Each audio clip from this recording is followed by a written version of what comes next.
Julius Randle, they have him on the books for one more year. Then he's a free Yeah, agent. Derrick Rose is free agent. a lot of guys. Yeah. A lot of guys.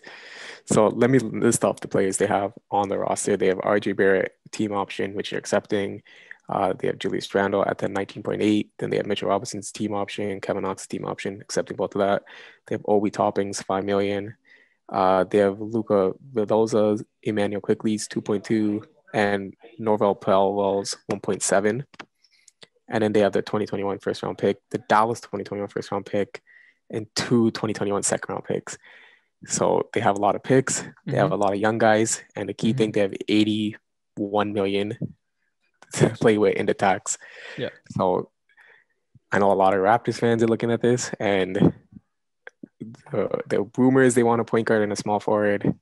I think it's lock Kyle Lowry, DeMar DeRozan to the New York Knicks. Bring back the duo with the youngsters. I think it's a good move.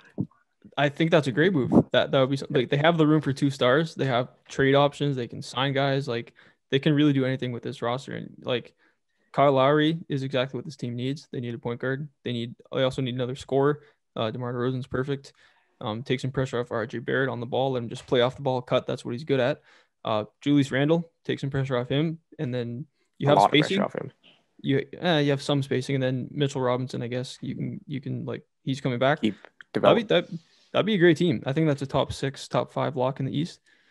Yeah, so now you have a lineup of Lowry, RJ Barrett, DeMar DeRozan, Julius Randle, Mitchell Robinson. You still have enough cap space to bring back Derrick Rose. You still have Emmanuel Quickly. You still have Obi Topping and Kevin Knox. You have enough cap space to bring back Alex Burks. Enough cap space to bring back Taj Gibson and Nerlens Noel. You have a really good core, and you still have your picks where you could draft and develop guys. So now you have a really good core with these veterans that are going to help alleviate so much pressure. Like RJ Barrett goes from a second option to like the 4th option. Yeah. Like he goes from the best wing player guarding him to now the worst wing player guarding him. Like he's going to have such an easier time scoring, and it's going to be good. I hope to see obviously the duo come back together, and as a Raptors fans, I would like to see this happen on the Knicks. Yeah, and Kyle Lowry going from Nick Nurse to Thibs, he's used to playing 38 minutes a game. He's used to being 30 minutes, so it's not going to be anything new to him. And like Thibs teams always play defense, right? Like DeRozan, not a great defender. Barrett's okay. Julius Randle's okay by himself, but like that team, we know it's going to be a good defensive team. That's just they always play good team defense. Another guy that's going to come up in the rumors, Chris Paul, is going to decline his player option. He wants a multi-year deal in the $100 million range. I think no matter what, the Suns should give him that. Resigning him, just for what he's done for them this year. But the Knicks are going to be there. The Knicks are going to be definitely at least in the mix at the beginning.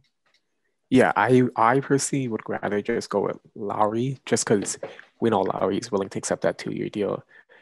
And DeMar DeRozan, he's probably willing to accept like a 2-year, 3-year deal as well. So you could not mortgage your future, right? Because once these guys' contracts are coming up, Lowry and DeRozan, that's the time when RJ's extension is going to come up, Mitchell Robinson's extension is going to come up. So you can really shift the cap focus. So it's a good in-betweener. Get them experience, but once these guys are up for extensions, these guys are gone. It's really good cap work if they sign Lowry, DeRozan. Yeah.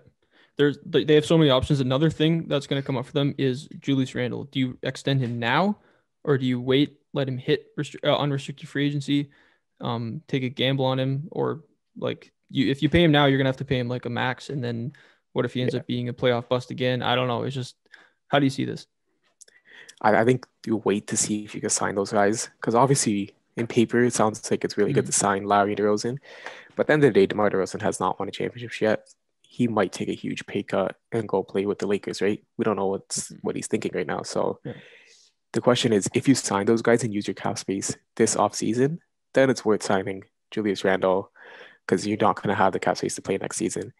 But if you have a hold on him, like a cap hold on Julius Randle, then use your free agency next offseason when those superstars are obviously in it, and then bring in Julius Randle to go over the cap. Obviously that works too, but it just depends. Do you strike gold this offseason, or did you miss out this offseason and have to wait for the next offseason?